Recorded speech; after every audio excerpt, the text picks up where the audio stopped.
morning student. So in last lecture I give one question in the form of homework to all of you. તમે બધાએ એમાંથી અમુક સ્ટુડન્ટ્સે મને વોટ્સએપમાં reply આપ્યો કે સર આનો આન્સર 2090-20 યર્સ આવશે કે 2020-21 યર્સ આવશે. I want to comment on that answer now and give you the right answer. See students, what my question is, I repeat that question again. Question શું હતો કે board meeting પછી અથવા તો audit report પછી કોઈ પણ એવી ઇવેન્ટ બને છે, સપોઝ નેચરલ કેલેમિટીઝ ત્યારે મેં એક્ઝામ્પલ આપેલું કે કોઈ નેચરલ કેલેમિટીઝ થાય છે તો એ ઇવેન્ટને કયા વર્ષની અંદર તમારે એડજસ્ટ કરવાની છે. In which year you supposed to adjust or restate your financials? That what my question is, right? Clear? ઘણા બધા સ્ટુડન્ટ્સ ની અંદર હજી ambiguity છે એવું લાગે છે, because the answer which I received from two students is right. Out of I received 5 to 6 students answer approximately 5 થી 6 સ્ટુડન્ટ્સ પાસની જ મને આન્સર મળ્યા છે કે સર કયા વર્ષની અંદર particularly subsequent event ની અંદર event adjusting થશે 90-20 માં કે 20-21 માં, right? એમાંથી બે સ્ટુડન્ટ્સ ના આન્સર સાચા હતા. I am explaining you the right answer is the events adjusted in the year of 2021, not in 90-20. કેમ સર? કારણ કે જ્યારે તમારી ઇવેન્ટ થાય છે, એક અહીંયા ડ્રો કરીને તમને દેખાડી દઉં જેથી કરીને ઇક્વેશન તમારા મગજમાં ક્લિયર થઈ જાય. આપણે આ જે ડેટ હતી 31st March 2020, this is a closing of the financial year, બરાબર? અહીંયા આપણે ડેટ હતી audit report, sorry board meeting ની date when the financial statement approved by the board, right? પછી આપણી જે ડેટ આવતી હતી date of audit report, right? તો આ જે છે એની અંદર મેં આપને કીધેલું કે કોઈ બી ઇવેન્ટ અહીંયા થાય છે અને એ ઇવેન્ટ સે ફોર એક્ઝામ્પલ નેચરલ કેલેમિટીઝ છે, કોઈ નેચરલ કેલેમિટીઝ છે, અર્થક્વેક છે, ફાયર છે, રાઈટ? તો એવા કેસની અંદર ઈ ઇવેન્ટ અહીંયા બને છે સ્ટુડન્ટ્સ, ધ્યાન આપજો. ઈ ઇવેન્ટ ક્યાં બને છે? આ તારીખે બને છે. સે for example this is the date of 1/7/2020, 1/7/2020 આ ઇવેન્ટ થાય છે. હવે જ્યારે ઇવેન્ટ થાય છે ત્યારે કોઈ પણ જાતની circumstances exist છે as on the financial year during 1/4/2019 થી લઈને 31st March 2020 માં કોઈ circumstances exist છે? The answer is no. The answer is no. કારણ કે નેચરલ કેલેમિટીઝ કઈ તમને કહીને આવવાની નથી. કોરોના વાયરસ આવવાનો હતો તો કોઈને ખબર હતી કે કોરોના નામનો વાયરસ આપણા ઇન્ડિયામાં અથવા ઓલ ઓવર વર્લ્ડની અંદર સ્પ્રેડ થશે? કોઈને નહોતી ખબર. This is a natural calamities, right? Without any kind of intention એ ક્યારે આવી જાય છે એ ખબર નથી હોતી. We don't predict the same. We are unable to predict the future contingencies regarding the natural calamities. તો આજે natural calamities એક સાથે થઈ એની કોઈ પણ જાતની માહિતી આપણી પાસે 1/4/19 થી 31/3/20 ના સમયમાં નહોતી. એટલા માટે કોઈ એવી ફ્રેશ ન્યૂ ઇવેન્ટ થાય છે 1/7/2020 માં, તો એને તમારા ફાઇનાન્શિયલ યર 2020-21 ની અંદર રેકોર્ડ કરવાની છે. એની અંદર રેકોર્ડ કરવાની છે, નહીં કે 2019-20 માં. હા, હવે આવા કેસની અંદર ઓડિટર પાસે એક ઓપ્શન છે. હા, એ રીસ્ટેટ નહીં કરી શકે. સપોઝ આ નેચરલ કેલેમિટીઝ થઈ એના કારણે કોઈ કંપનીને 1 કરોડ રૂપિયાનું નુકસાન થયું, 1 કરોડ રૂપિયાનો લોસ થયો, ડ્યુ ટુ એનીવેર, ચાહે બિલ્ડિંગ પડી ગઈ અથવા કોઈ બીજો મોટો કોન્ટ્રાક્ટ કેન્સલ થઈ ગયો, કોઈ પણ લઈ લ્યો, 1 કરોડ રૂપિયાનો આ કંપનીને લોસ થયો આ પર્ટિક્યુલર 1/7/2020 માં નેચરલ કેલેમિટીઝ ના કારણે, તો એ 1 કરોડને એ એડજસ્ટ નહીં કરી શકે આમાં. હા, બટ અગર ડેટ ઓફ ઓડિટ રિપોર્ટ પહેલા અને date of board financial statement approved by the board પછી કોઈ પણ જાતની એવી ઇવેન્ટ આવી બની ગઈ, તો ઓડિટરની રિક્વેસ્ટ થી જો એમને યોગ્ય લાગશે તો ખાલી એક એડિશનલ ફૂટનોટ ત્યાં એડ કરી શકશે ઓડિટર એના ફાઇનાન્શિયલ યર 2019-20 ની અંદર. But that is not compulsory, but yes, it is advisable in the nature. So if the auditor thinks fit, the auditor requests the management to please add one footnote in the year 2019-20 without making any kind of modification other than that footnote in audit report. So તમારી સામે છે answer. I hope તમને ખબર પડે છે કે કઈ રીતે 1/7/2020 ઇવેન્ટ થાય છે, તો આપણે 2020-21 માં રેકોર્ડ કરવાની છે, નહીં કે 2019-20 ની અંદર. તો આ મારો પોઈન્ટ હતો તમને સમજાવવાનો સ્ટુડન્ટ્સ. આની સાથે આપણે આપણો જે સ્ટાન્ડર્ડ છે 560 that is a subsequent event એ આપણે અહીંયા કમ્પ્લીટ કરીએ છીએ. સબસિક્વન્ટ ઇવેન્ટની પૂરી અન્ડરસ્ટેન્ડિંગ પેલી ઈ ડ્રો લાઈન થી લઈને મેં તમને જે સમજાવી હતી ફર્સ્ટ લેક્ચરમાં, રાઈટ, એની સાથે મેં કમ્પ્લીટ કરી. ત્યારબાદ જે પાર્ટ એ, પાર્ટ બી ને પાર્ટ સી ને આપણે સમજ્યા અલગ અલગ પર્ટિક્યુલર સર્કમસ્ટાન્સીસ ની અંદર. મેં તમને પહેલા જ કીધું હતું કે સ્ટાન્ડર્ડ 560 જે છે એ 3 ભાગમાં ડિવાઈડ થાય છે. એ ત્રણેય ભાગને બહુ વ્યવસ્થિત રીતે આપણે સમજ્યા, બરાબર છે. From the closing of the financial year to લઈને ઓડિટ રિપોર્ટ સુધીની ડેટ, ઓડિટ રિપોર્ટ થી લઈને ઇશ્યુ સુધીની ડેટ અને ઇશ્યુ પછીની ડેટ, આ 3 ભાગની અંદર આપણે SA 560 ને થોરલી અન્ડરસ્ટેન્ડ કર્યો. હવે આપણે આગળ વધી રહ્યા છીએ SA 570 ની અંદર, which is very most important standard as far as your exam is concerned. ધ્યાન આપવાનું છે હવે 570 ની ઉપર. સર નામ કાક સાંભળ્યું લાગે છે 570. સર આપણે બીજા સ્ટાન્ડર્ડ ભણતા હતા ત્યારે તમે SA 570 નું નામ વારંવાર લેતા હતા. હા, તો સર SA 570 છે શું?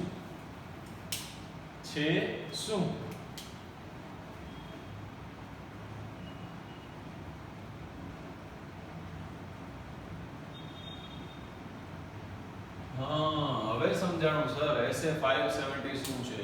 Going concern. ગોઈંગ કન્સર્ન જે છે સ્ટુડન્ટ્સ, તમે અકાઉન્ટિંગ સ્ટાન્ડર્ડ 1 જે છે એની અંદર પણ ભણશો. અને બીજી એક વાત કહી દઉં, કોઈને કહેતા નહીં એ વાત, fundamental accounting assumption. Fundamental accounting assumption. Sir એટલે તમે કહેવા શું માંગો છો? SA 570 is a going concern, right? તો going concern એક એવો સ્ટાન્ડર્ડ છે કે જેને અકાઉન્ટિંગ સ્ટાન્ડર્ડમાં બી એટલું જ ઇમ્પોર્ટન્સ આપવામાં આવ્યું છે અને સ્ટાન્ડર્ડ ઓન ઓડિટિંગમાં પણ એટલું જ ઇમ્પોર્ટન્સ આપવામાં આવ્યું છે. અકાઉન્ટિંગ સ્ટાન્ડર્ડમાં ફંડામેન્ટલ અકાઉન્ટિંગ અઝમ્પશન કહેવામાં આવ્યું છે ગોઈંગ કન્સર્ન. હવે ગોઈંગ કન્સર્ન એટલે શું? ગોઈંગ નામ ઉપરથી ખબર પડે, ગોઈંગ કન્સર્ન ચાલતું રહેવું, અનઇવન પીરિયડ સુધી ચાલતું રહેવું, that is a going concern. સમજો હવે એક એક્ઝામ્પલ સાથે કોન્સેપ્ટ.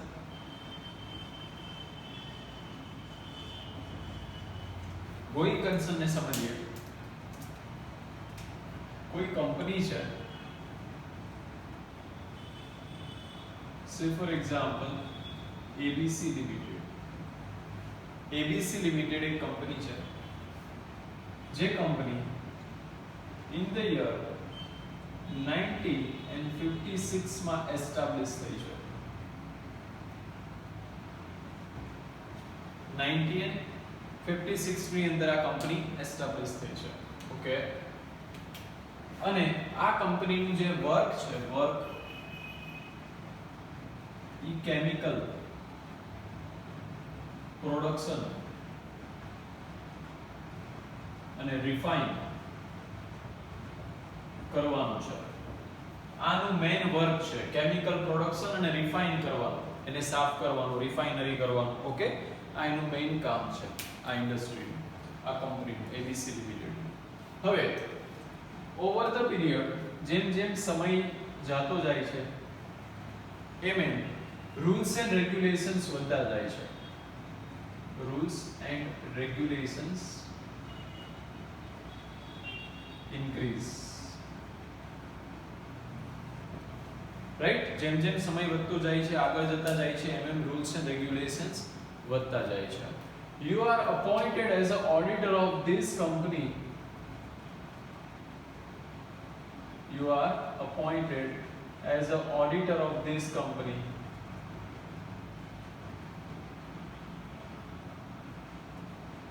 Right? Auditor साहेब आया. Auditor.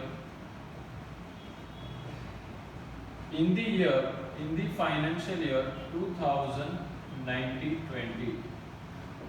હવે 2019-20 ની અંદર તમને આ કંપનીના ઓડિટર તરીકે અપોઇન્ટ કરવામાં આવે છે.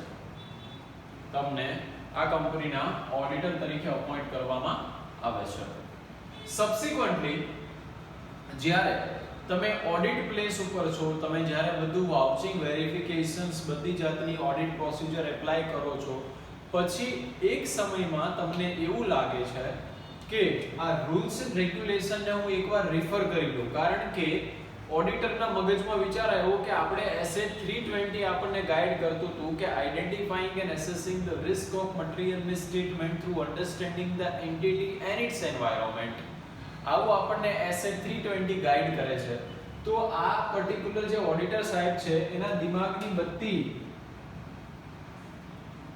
જે છે દિમાગની એ જગી ગઈ, બત્તી આમ જલ ગઈ અને એના ઉપરથી એને ખબર પડી કે હાજી આપણે એક વખત આ એસએ 320 નું માનવું જોઈએ. તો એણે એસએ 320 નું માનીને રૂલ્સ એન્ડ રેગ્યુલેશન્સ ફેરવવાનું સ્ટાર્ટ કરી દીધું. અચ્છા, just hold 1 minute.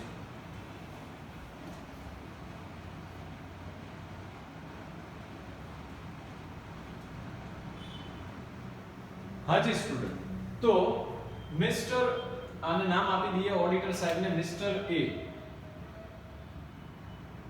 હાજી, તો મિસ્ટર એ 320 નું રૂલ્સ એન્ડ રેગ્યુલેશન્સ નું પેજીસ ફેરવવાનું શરૂ કર્યું ને એમાં એને ખબર પડી કે મારી જે ઇન્ડસ્ટ્રી છે, મારી જે કંપની છે, એનું મેઇન કામ છે કેમિકલ પ્રોડક્શન અને રિફાઇનરી કરવાનું.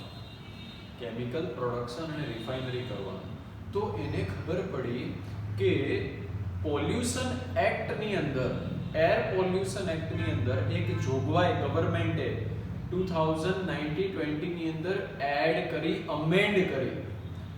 શું અમેન્ડ કરી કે કોઈ બી કંપની હશે એ કોઈ પણ રિફાઇનરીઝ નો જે વેસ્ટેજ હશે એને કોઈ પ્રોપર પ્રોસિજર ફોલો કરીને જ એને ડિસ્પોઝ ઓફ કરી શકશે, અધરવાઇઝ નહીં કરી શકે. જ્યારે આપણી રિફાઇનરી શું કરે છે એબીસી લિમિટેડ, તો કે એ કોઈ પણ જાતની રિફાઇન નથી કરતી, કેમિકલ બનાવીને જે વેસ્ટેજ આવે છે એને સીધો જવા દે છે. આ એને ખબર પડી. કોને? મિસ્ટર એ ને ખબર પડી. મિસ્ટર એ 2019-20 ની અંદર એ મેટરને ઇગ્નોર કરી અને મિસ્ટર એ કીધું કે ઠીક છે ને ભાઈ, આવે ત્યારે આપણે જોયું જાય છે. અત્યારે તો રૂલ્સ એન્ડ રેગ્યુલેશનમાં આવ્યું પણ હજી તો નોટિસ ક્યાં કોઈની આવી છે. Okay, it's fine. ચલો આગળ ચાલ્યા. In the financial year 2020-21 notice આવી એર પોલ્યુશન બોર્ડ માંથી કંપનીને, you have to pay the amount of 5 crore rupees with this much fine because you are doing this kind of procedure continuously even if we are communicated to you in the year 2019-20. એટલે auditor સાહેબ ડરી ગયા કે 19-20 ની અંદર તો તમે ક્યાં એવું કીધું જ હતું ત્યારે ખબર પડી કે ત્યાં લેટર આવેલો હતો કંપનીની અંદર 1920 માં પણ તમને પ્રોડ્યુસ કરવામાં આવ્યો એઝ અ ઓડિટર, તમને પ્રોડ્યુસ કરવામાં આવ્યો નહોતો. હવે 2021 માં કેવું થાય છે, એર પોલ્યુશન વાળાએ ફાઇન કર્યો છે, કંપની પે કરવા માટે કમ્પેટન્ટ નથી ને કંપની થઈ જાય છે ક્લોઝ. કંપની થઈ જાય છે ક્લોઝ, રાઈટ. તો સ્ટુડન્ટ્સ આ આખા એક્ઝામ્પલમાં તમારે જે સમજવાનું હતું કે ઘણા બધા એવા ઇન્ડિકેટર્સ હોય છે સ્ટુડન્ટ્સ. ક્યાં લખીએ, અહીં આવો. હા, ઘણા બધા એવા ઇન્ડિકેટર્સ હોય છે કે જે ઇન્ડિકેટર્સ ગોઈંગ કન્સર્ન જે છે, ગોઈંગ કન્સર્ન વાયોલેટ થાય એનું ઇન્ડિકેશન અને એનું એંધાણ હોય છે કે સંસ્થાની અંદર ગોઈંગ કન્સર્ન જે છે એ ફોલો નથી થતું. એની પાછળના અમુક ઇન્ડિકેટર્સ તમારે એઝ અ ઓડિટર વેરીફાઈ કરવા પડે છે.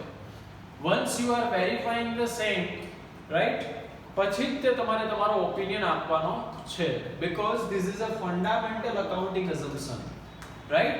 એટલે એઝ અ ઓડિટર એવા કયા કયા ઇન્ડિકેટર્સ છે કે જેને સ્પેશિયલી ધ્યાન આપવું પડશે ઓડિટરે? એવા કયા કયા ઇન્ડિકેટર છે કે જેને સ્પેશિયલ અસર્શન આપવું પડશે એઝ અ ઓડિટર જ્યારે ઓડિટ કરવાનું આવે છે ત્યારે? તો આપણને એસએ 570 ગોઈંગ કન્સર્ન એ જ સમજાવે છે કે as a auditor what are the indicators you have to look at the time of doing the audit of any entity. So એ વસ્તુ આપણને એસએ 570 સમજાવે છે, રાઈટ. જેથી કરીને મિસ્ટર એ ની જે હાલત થઈ એવી હાલત આપણી થાય નહીં. અહીંયા મિસ્ટર એ ડ્યુ ડિલિજન્સ નથી એપ્લાય કર્યું, એને નેગ્લિજન્સ કરી છે. Mister A is not apply professional due care, professional due care. Mister A શું નથી કર્યું? પ્રોફેશનલ ડ્યુ કેર એપ્લાય કરી નથી. એટલા માટે પ્રોફેશનલ મિસકન્ડક્ટ કહેવાશે મિસ્ટર એ ના પાર્ટમાં, રાઈટ. તો આવા કેસની અંદર તમારે એઝ અ ઓડિટર દરેક વસ્તુના જે ઇન્ડિકેટર્સ છે, જે એસએ 570 ગોઈંગ કન્સર્નના ઇન્ડિકેટર્સ છે, એ તમારે સ્ટડી કરવાના છે. કયા કયા ઇન્ડિકેટર્સ હોઈ શકે, શું હોઈ શકે, રાઈટ. તો એને આપણે ડિટેલમાં એસએ 570 માં 1 by 1 સ્ટડી કરીએ. પહેલા થોડો ઇન્ટ્રો પાર્ટ લખી નાખીએ. Give the heading students SA 570 going concern. 2 minute 1 minute આપું છું, તમે આ એક્ઝામ્પલ શાંતિથી જોઈ લો. Then I started SA 570. 1 by 1 આપણે એક એક સ્ટેપ લખવાનું સ્ટાર્ટ કરીએ. એક વખત આ એક ચાર્ટને શાંતિથી 1 મિનિટ માટે જોઈ લો.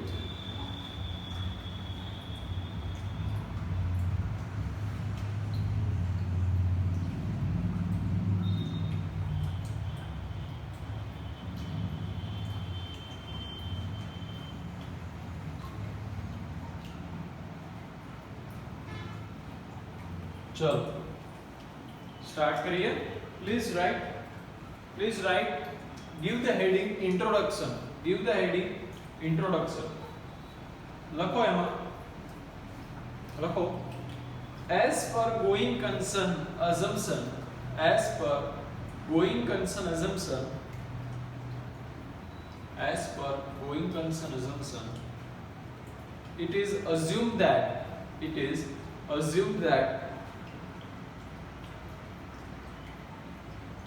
as per going concern assumption, it is assumed that the business will be carried on. The business will be carried on. The business will be carried on for unpredictable. Business will be carried on for unpredictable future. For unpredictable future, and based on the assumption,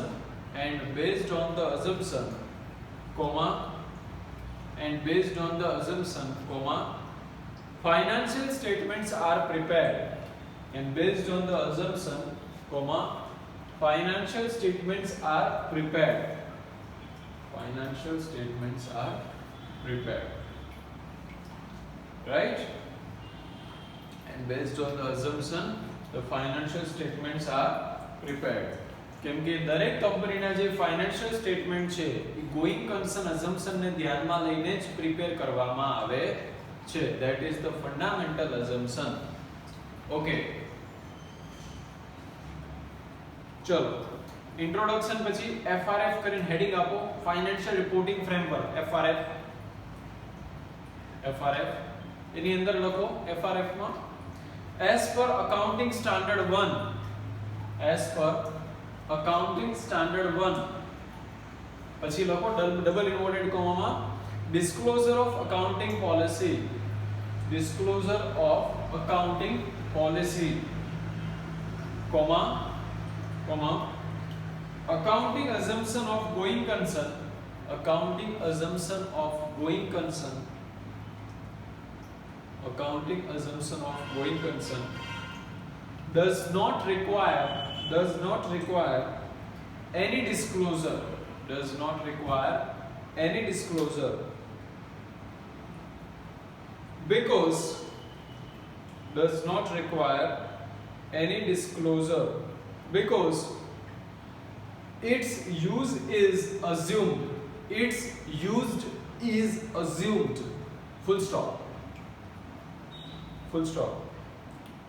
but it will require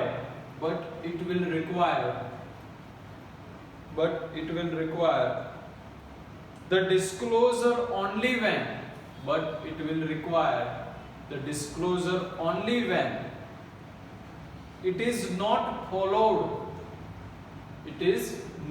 followed in preparation and presentation of financial statement, in preparation and presentation of financial statement.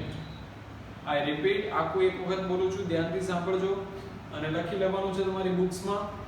As per accounting standard 1, disclosure of accounting policy, accounting assumption of going concern does not require any disclosure because its use is assumed, full stop, but it will require the disclosure only when it is not followed in the preparation and presentation of the financial statement. તો students અહીંયા એક બહુ મોટી વાત તમને કહી દીધી મેં. એફઆરએફ ની અંદર financial reporting framework as far as the accounting standard is concern, disclosure of accounting policies. તો એ શું વાત છે? એક એક્ઝામ્પલ સાથે એ વાતને સમજીએ, એક્ઝામ્પલ સાથે સમજીએ. રાઈટ, સપોઝ કોઈ કંપની છે, એના ફાઇનાન્શિયલ સ્ટેટમેન્ટ્સ જે છે એ mister A as a auditor sign કરે છે, mister A as a auditor sign કરે છે. સો તમે મને એનો આન્સર આપો કે every year it is necessary to disclose that the company adopted the going concern assumption. every year તમારે એનું ડિસ્ક્લોઝર આપવાનું છે કે ભાઈ ABC લિમિટેડ અથવા જે કંપની છે ABC લિમિટેડ એને every year ફાઇનાન્શિયલ સ્ટેટમેન્ટમાં તમે એવું ડિસ્ક્લોઝર આપશો કે yes the company has prepared the financial statement as per the applicable financial reporting framework or as per accounting standard 1. એવું ડિસ્ક્લોઝર તમારે આપવાનું રહેતું નથી. ઇટ ઇઝ પ્રેઝ્યુમ્ડ ધેટ કે તમારું ગોઈંગ કન્સર્નનો જે ફંડામેન્ટલ પ્રિન્સિપલ છે એ ફોલો કરવામાં આવ્યો છે. કાલ સવારે કોઈ પણ ઓડિટર એક વખત ફાઇનાન્શિયલ સ્ટેટમેન્ટની સાઇન કરે છે, રાઈટ, તો એનો મતલબ એમ થયો કે એ ઓડિટર એવી ખાતરી આપે છે કે fundamental going concern accounting assumption જે છે એ ફોલો કરવામાં આવ્યું છે in the preparation and presentation of the financial statement. પણ જ્યારે કોઈ ઓડિટર એની ઉપર કમેન્ટ આપે છે, કોઈ પણ જાતની કમેન્ટ આપે છે, that means the fundamental going concern assumption is violated here. એને ફોલો કરવામાં આવ્યું નથી in the preparation and presentation of the financial statement. હવે ઘણા સ્ટુડન્ટ્સ મને એવું પૂછશે કે સર ફંડામેન્ટલ અકાઉન્ટિંગ અઝમ્પશન જે છે ગોઈંગ કન્સર્ન જો એ ફોલો કરવામાં ન આવે તો એનાથી થાય શું ભાઈ? એવું ડિસ્ક્લોઝર શું આપવાનું એમાં? એ ડિસ્ક્લોઝર આપવા પાછળનું રીઝન એ છે સ્ટુડન્ટ્સ કે that going concern assumption if followed by the company then it is a direct indication that the company will going and it will be continue for the future. Yeah, there will be uncertainty over there also. જેમ કે corona આવ્યો, હવે કોઈને ખબર નહોતી, ઓડિટરને થોડી ખબર પડવાની છે, ભગવાન છે એને સપોઝ અત્યારે તો માર્ચ મિડની અંદર આપણે કોરોના આવ્યો, મિડ ઓફ ધી માર્ચની અંદર, તો ઓડિટરને ખબર પડી ગઈ કે ભાઈ 19-20 માં કોરોનાની ઇમ્પેક્ટ શું થશે, પણ ઓડિટરને આટલો આઈડિયા ન આવ્યો કે ભાઈ માર્ચની અંદર શું એટલી બધી ઇમ્પેક્ટ થઈ જશે કે કંપની બી શટડાઉન થઈ શકે નેક્સ્ટ યરમાં, રાઈટ? તો કેટલો એ પર્ટિક્યુલર નેચરલ કેલેમિટીઝ ની અંદર uncertainty is always there. So auditor are not predict that future, but yes, they have to think about the contingencies of their company as far as this kind of natural calamities is concerned. Auditor A review કરવાનું છે કે એના બિઝનેસમાં due to this kind of natural disease or kind of natural calamities કેટલી impact આવશે, અને એને જોવાનું છે કે અહીંયા going concern assumption જો છે એ વાયોલેટ તો નહીં થાય ને ફ્યુચરમાં, રાઈટ? કાલ સવારે એવું ના થાય કે કંપની કોઈ ઘણી વખત કેવું થતું હોય છે કે કોઈ શેર હોલ્ડર્સ હોય છે, સ્ટેક હોલ્ડર્સ કહી શકીએ, કંપનીનો કોઈ સ્ટેક હોલ્ડર છે, કાલ સવારે કંપની ડૂબી જાય છે તો એ ઓડિટરને બ્લેમ કરે છે કે એઝ અ ઓડિટર તમે અમને ગાઈડ ન કર્યા. So auditor is not suppose to tell each and everything true and fair. Auditor is give the reasonable assurance, not an absolute assurance. Auditor are verifying and applying the professional due care, and even if there are some kind of the fraud which are detected or some kind of the events which is detected which maybe leads to the going concern assumption to be violated, તો એવા કેસની અંદર ઓડિટરની કઈ responsibility નહીં આવે. આપણે standard on audit 240 ભણશું, જેમાં auditor responsibility relating to the frauds and error in audit of financial સ્ટેટમેન્ટ્સને અન્ડરસ્ટેન્ડ કરશું. અત્યારે આપણે આની વાત કરીએ તો અનસર્ટેનિટી ઇઝ ઓલવેઝ ધેર. કોઈ આવી નેચરલ કેલેમિટીઝના કારણે કોઈ કંપની પછી પાછળથી શટડાઉન થાય છે, then the auditor is not supposed to responsible if the auditor apply the professional due care on that. તો આવા કેસની અંદર અત્યારનો સમય જ એવો છે, મેં તમને પ્રેક્ટિકલ એક્ઝામ્પલ આપી શકું કે લોકડાઉનના ટાઈમની અંદર જ્યારે કોરોનાનું એન્ટ્રન્સ થયું ઇન્ડિયાની અંદર, દરેક કંપનીને ફાઇનાન્શિયલી બહુ જ તે કન્સ્ટ્રેન આવી છે. ઘણી કંપની શટડાઉન થઈ ગઈ છે, ઘણી કંપની શટડાઉન થઈ ગઈ છે. સો આવા કેસની અંદર ઓડિટરે એની ઇમ્પેક્ટને ધ્યાનમાં લેવી પડે. અને દરેક ઓડિટર હું તમને દેખાડીશ, મેં ખુદ ફાઇનાન્શિયલ ઇશ્યુ કરેલા છે. બધી કંપનીએ એક COVID-19 ની સ્પેશિયલ ડ્રાફ્ટિંગ નોટ બનાવી છે કે કંપનીની ફાઇનાન્શિયલ પોઝિશન ઉપર COVID-19 ની ઇમ્પેક્ટ કેવી આવી છે, so that the stack holder or the share holders who are the ultimate directly or indirectly interested in the company, એને ખબર પડે કે ભાઈ આ કંપની કેટલી ચાલશે, આ કંપની ઉપર COVID-19 ની ઇમ્પેક્ટ કેવી આવી છે, એડવર્સલી કેવી રીતે ઇમ્પેક્ટ કરી છે, બધું ફાઇનાન્શિયલ સ્ટેટમેન્ટમાં ડિસ્ક્લોઝર આપવું પડે as a auditor, because otherwise the auditor may be liable for some kind of confession if subsequently come to know કે ભાઈ COVID-19 ના કારણે કંપની શટડાઉન થઈ ગઈ. તો એમાં ઓડિટરની રિસ્પોન્સિબિલિટી આવી શકે છે, ઓડિટર ઉપર ક્વેશ્ચન માર્ક થઈ શકે છે. સો to save from that question mark, the auditor give the specific note on the financial of the company that due to COVID-19 the company has suffering this kind of financial losses or this kind of financial contingencies. તો ત્યાં એ વસ્તુની footnote આપવી પડે છે. તો આપણે વાત કરતા હતા, હા હવે એક બીજો પોઈન્ટ તમારી સાથે ડિસ્કસ કરું, પછી એના ઇન્ડિકેટર્સ ઉપર આપણે આવીએ, જે આ આખા પર્ટિક્યુલર સ્ટાન્ડર્ડનો કોઈ બે જ ક્વેશ્ચન એવા છે કે જે તમને ઇન્સ્ટિટ્યૂટ જનરલી પૂછતી હોય છે, મોસ્ટ ઇમ્પોર્ટન્ટ ક્વેશ્ચન હોય છે. પહેલો ક્વેશ્ચન એવો હોય છે કે જે ઇન્ડિકેટર્સ ઉપર હોય છે, ફાઇનાન્શિયલ ઇન્ડિકેટર, ઓપરેટિંગ ઇન્ડિકેટર્સ ને other indicators. There are 3 indicators available. આ 3 ઇન્ડિકેટર ઉપરથી આપણને ખબર પડે કે કંપનીનું ગોઈંગ કન્સર્ન અફેક્ટ થાય છે કે કેમ, અને એ તમને એક્ઝામમાં ડાયરેક્ટલી ઇનડાયરેક્ટલી પૂછાતું રહે છે.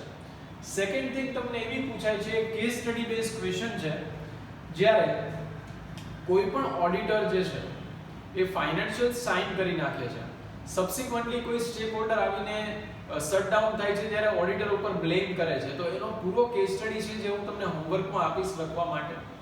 after completing these 517, then we will discuss that particular answer of the question or the case study જે હું તમને લખાવીશ. તો એવી એક ક્વેશ્ચન જનરલી એક્ઝામમાં એસે 517 ના કોન્ટેક્સ્ટમાં પૂછાતો હોય છે students. right? So there are three indicators available on the particularly SA 570 ની અંદર. કયા કયા ત્રણ હોય છે મેં તમને કીધું, financial indicators, operating indicators and other indicators.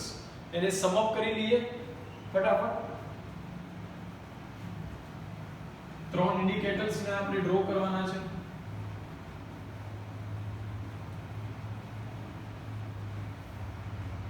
Heading આપી દો સ્ટુડન્ટ્સ, indicators of, હેડિંગ આપી દો, indicators of business will be closed down in near future. Business will be closed down in near future. Heading આપવાનું છે, business will be closed down in near future. Heading આપીને એને ત્રણ ભાગમાં divide કરો, 1 2 and 3. Arrow લઈ જાઓ, ત્રણ ભાગમાં business will be closed down in the future. 1 2 and 3 ત્રણ ભાગમાં ડિવાઇડ કરવાનું છે સ્ટુડન્ટ્સ.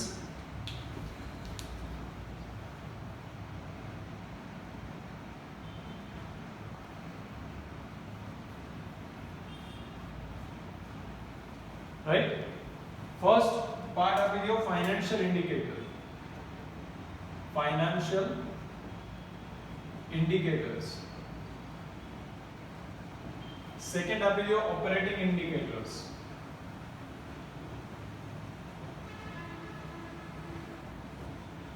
અને છેલ્લે આપી દો others. ઓકે, ચલો લખવાનું સ્ટાર્ટ કરો. પહેલા પછી એક્સપ્લેન કરું છું. ફાઇનાન્શિયલ ઇન્ડિકેટર માં ફર્સ્ટ લાઈન માં લખતા જજો 1 2 3 4 5. First negative net worth or negative working capital. Negative net worth or negative working capital. Second લખો fixed term borrowing. Fixed term borrowing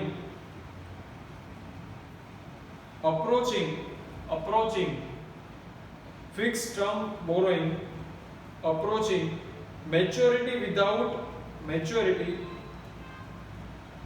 without prospectus of renewal or repayment. I repeat, fixed term borrowing approaching maturity without prospect of renewal or repayment. Prospect of renewal or repayment. Third લખો, third one, adverse key financial ratios. Adverse key financial ratios. Next, substantial operating losses. Substantial operating losses. Next, substantial negative cash flow from operation. Substantial negative cash flow from operation. Next, arrears or discontinue of dividend. Arrears or discontinue of dividend. Next, difficulty in complying with terms of loan agreement. Difficulty in complying with terms of loan agreement. Next, changes from credit to cash delivery. Changes from credit to cash delivery of a transaction with supplier. So that's all students. This is a financial indicator. Come to the operating indicators. First, loss of key managerial personnel without replacement. Loss of key managerial personnel without replacement. Next, second, loss of major market, franchises, license, principal suppliers. Second में તમને લખાવ્યું operating indicators માં. I repeat second point, loss of major market, franchises, license, principal suppliers. Third લખો labor difficulties. Fourth, shortage of important supplies.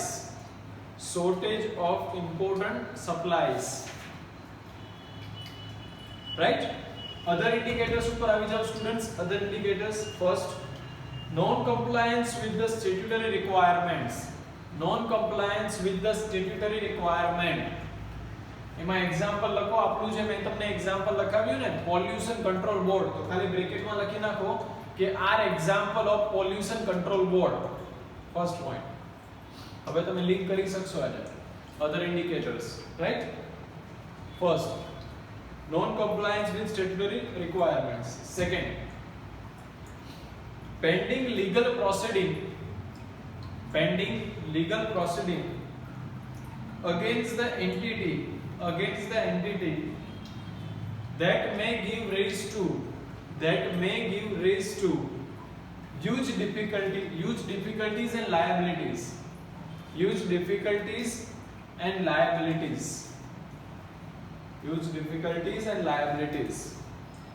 Next, third, changes in government policy.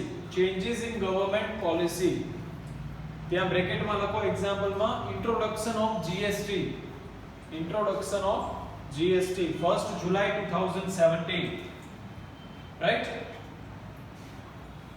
And fourth લખો અધરમાં. fourth, sickness of entity under any statutory definition.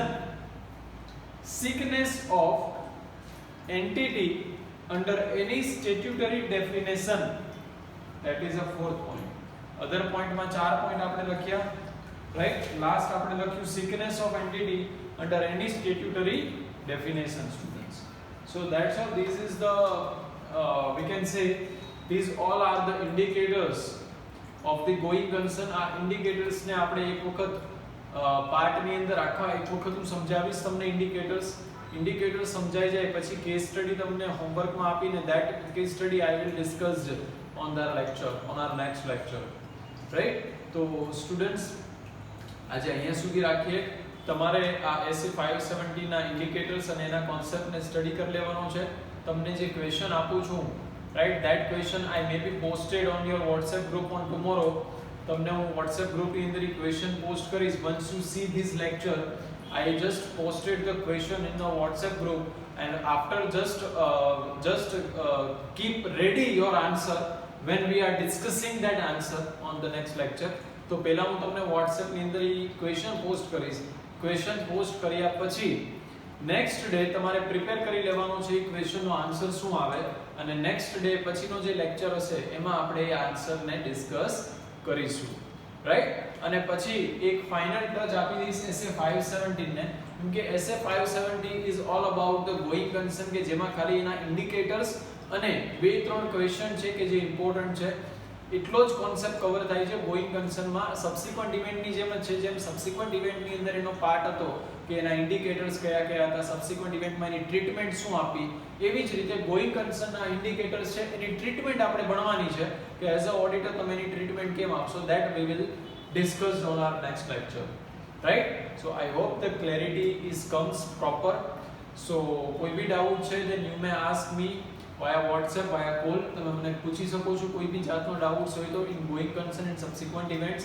બરાબર છે? તમારી book છપાઈ ગઈ છે, that will be come within a few days. Then will you have started to reading that reference book also, and once you have started that reference book, the confidence will automatically build up.